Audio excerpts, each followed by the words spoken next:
Welcome back to espresso जी। अभी हमारे show में मौजूद है एक बहुत ही खास मेहमान, नन्हे मगर बेहद बासलाहियत गुलकार फवाद आलम हमारे साथ मौजूद हैं। फवाद की ना सिर्फ सुरीली आवाज़ ने सोशल मीडिया पर धूम मचा दी है, बल्कि जिस अंदाज से वो रुबाब की धुनें बिखेरते हैं ना, वो बिलाशुबा सामईन पर सहरतारी कर देता है। और आज इस नन्हे शहजादे का बर्थडे भी है, तो हम उन्हें उनका बर्थडे भी विश करेंगे। Happy birthday Fawad. हमारे साथ ही मौजूद है, उनसे मजीद बात भी कर लेते हैं। अस्सलाम वालेकुम फवाद, कैसे हो आप? बिस्मिल्लाहिर्रहमानिर्रहीम। अस्सलाम वालेकुम मैम, मैं ठीक हूँ बिल्कुल अल्हम्दुलिल्लाह। Fawad, happy birthday to you. हमें बहुत खुशी है कि thank you so much sir. आप अपने बर्थडे पर हमारे कैसा महसूस कर रहे हो हमारे स्टूडियो में होकर? बहुत अच्छा महसूस कर रहा हूँ सर आपके स्टूडियो में। अच्छा, तो ये बताना मुझे, इतनी छोटी सी उम्र में गाना और उसके साथ रुबाब प्ले करना, ये कहाँ से सीखा? सर पहले तो हम गांव में थे, तो फिर हम पढ़ाई के सिलसिले में इस्लामाबाद शिफ्ट हुए थे। तो उसके बाद मेरा उस्ताद है मोहतरम मसूद नाम है उनका, तो उनसे मैंने रुबाब की थोड़ी सी बेसिक सीखी थी, और गाना सर मैंने खुद से सीखा है। अरे वाह माशाल्लाह। एक तो मैंने आपको कॉम्प्लीमेंट करना है फवाद, आप माशाल्लाह बहुत क्यूट हो। और दूसरा ये कि मुझे ये बताओ कि शुरू से ही आपको शौक था, मतलब शुरू क्या, अभी तो आप बहुत छोटे से ही हो, कब से आपको शौक है गाना गाने का और कब से गुनगुनाते रहते हो घर में? मैं शौक तो मैं छोटा था तो तब से था, मतलब 5-6 साल का था तो तब से था। तो फिर मैं तो बड़ा होता गया, तो फिर हम जब मैं 9 साल का था तब इस्लामाबाद में शिफ्ट हुए थे। तो फिर मैंने इस्लामाबाद से अपने टीचर से रुबाब की बेसिक सीखी थी, तो फिर वहाँ से मैंने म्यूज़िक का शुरुआत किया था। बिल्कुल, बहुत अच्छा। और आपको पता है ये जो म्यूजिक आप बजा रहे हो, ये इस्लामाबाद से आपको बहुत आगे लेकर जाएगा। तो ये मुझे बताना कि अभी जी सर, इंशाल्लाह इंशाल्लाह ये बताना कि घर वालों में से आपको सबसे ज्यादा किसने सपोर्ट किया कि आप रुबाब भी बजा सकते हो, आप गा भी सकते हो? सर मेरे तो पूरी फैमिली का मेरे साथ सपोर्ट है, लेकिन मेरी अम्मी जो है वो मेरे अब्बू जो है वो गांव में होते हैं, तो मेरी अम्मी मेरे साथ होती है, तो अम्मी और अब्बू दोनों का मेरे साथ सपोर्ट है। जबरदस्त। अच्छा फवाद बताए, घर में कोई और भी रुबाब बजाता है या कुछ गाता है, या आप ही अकेले हैं जिन्होंने ये शुरू किया है? नहीं मैं अकेले ही मेरी फैमिली में हूँ जो मैं म्यूजिशियन हूँ। मैं बहुत बेसब्रा हो रहा हूँ। हाँ, मैं भी। बातें तो बहुत सारी हो गई हैं। बातें जो है ना हमने ज्यादा कर ली है, हम पहले सुन लेते हैं। तो कुछ प्ले करके सुनाना फवाद। जी सर, मैं एक पहले ट्यून से शुरू करता हूँ। जी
वाह वाह वाह, खूबसूरत। वाकई सहर तारी कर दिया आपने। इतना खूबसूरत रुबाब इतनी छोटी सी उम्र में आप बजा रहे हैं। मुझे ये बताएं कि कितने अरसे में आपने ये अपनी ट्रेनिंग मुकम्मल की और कितने अरसे से अब आप ये रुबाब जो है वो बजा रहे हैं? मैंने रुबाब सीखने में मेरे जो शायद 6 महीने लगे थे, और अब मैं प्रॉपर 1 साल रुबाब प्ले कर रहा हूँ। 1 साल हो गए। और गा कब से रहे हैं?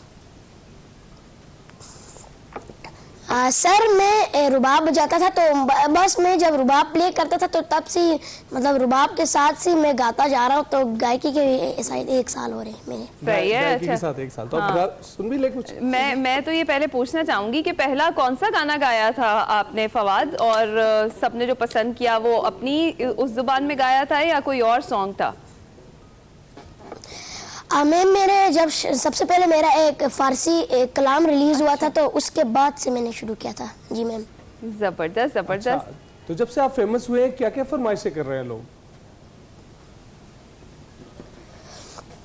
सर मैं मुख्तलिफ टीवी चैनल्स पे जाता हूँ, मुझे नेशनल मीडिया सारे ने कवर किया है और मैं ग्लोबल यूथ के लिए मेरी सिलेक्शन हुई थी पूरे पाकिस्तान से।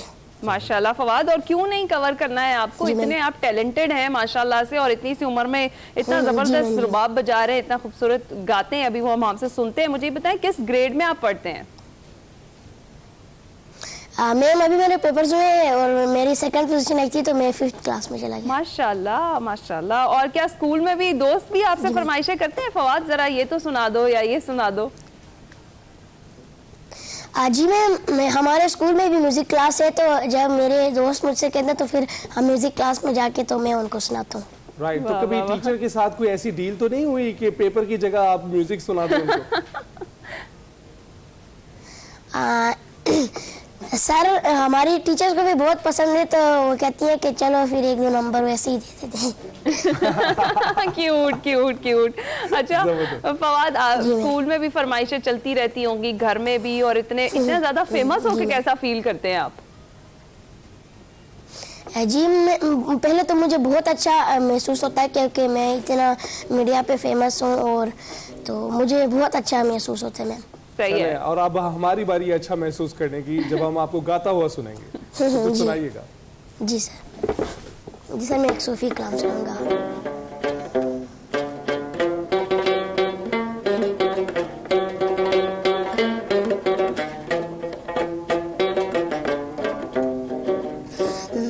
आदिल में तुझे रख लूं ए जलवाए जाना बेखुद के देते।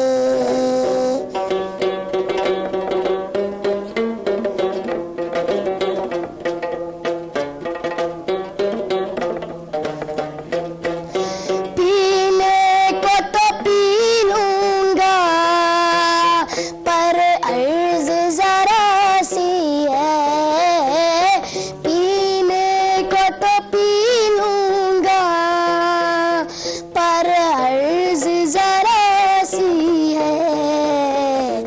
अजमेर का साकी है, बगदाद का मैं खाना, आदिल में तुझे रख लूं ए जलवाए जाना बेखुद के ये देते हैं।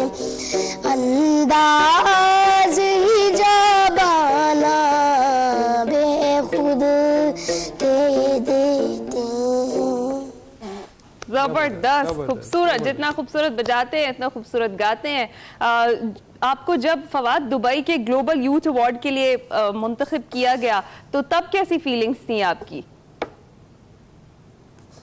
जी मैम जब मुझे दुबई के अवार्ड के लिए तो सिलेक्शन किया गया था तो तब मेरी अम्मी का एक्सीडेंट हुआ था तो इसलिए हम नहीं जा पाए थे, लेकिन वो अवार्ड मुझे यहाँ पे पहुँचा दिया गया था। अरे तो फवाद ये बताएं कि गाना तो बहुत सारे बच्चे गा लेते हैं लेकिन साज नहीं बजा पाते, तो ये साज को बाकायदा से सीखना और रुबाब ही को क्यों सीखना, ये कैसे डिसाइड हुआ?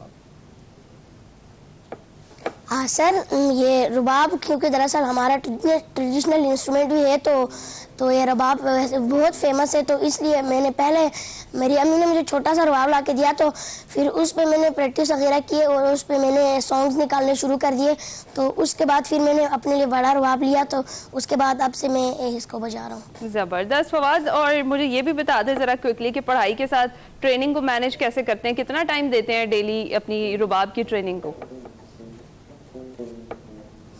मैम अभी तो हम शादी में आए हुए थे तो इसलिए ज़्यादा टाइम नहीं दे पाता था, लेकिन तो इस साल हमारे पेपर चल रहे तो इसलिए मैं पेपर की तैयारी में कर रहा था, तो इसलिए फिर इसको ज़्यादा। चले फवाद, बस अब हम ब्रेक पर जा रहे हैं और ब्रेक पर जाने से पहले हम आपसे सुनना चाहेंगे एक और खूबसूरत सा गाना, और एक बार जाते जाते फिर से हैप्पी बर्थडे। हैप्पी बर्थडे आपको दोबारा कहना चाहेंगे, तो हैप्पी बर्थडे रहिए, कामयाब हो जाइए इसी तरह से।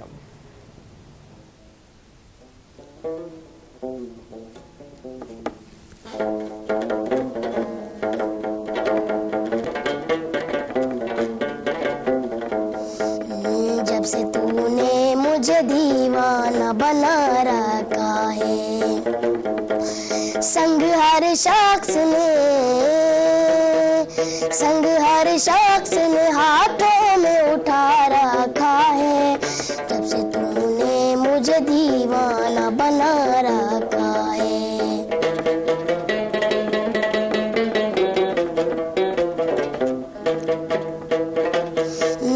पत्थरों आज मेरे सर पे बरसते क्यों हो? पत्थरों आज मेरे सर पे बरसते क्यों हो? कभी हमने भी तुम्हें अपना खुदा रखा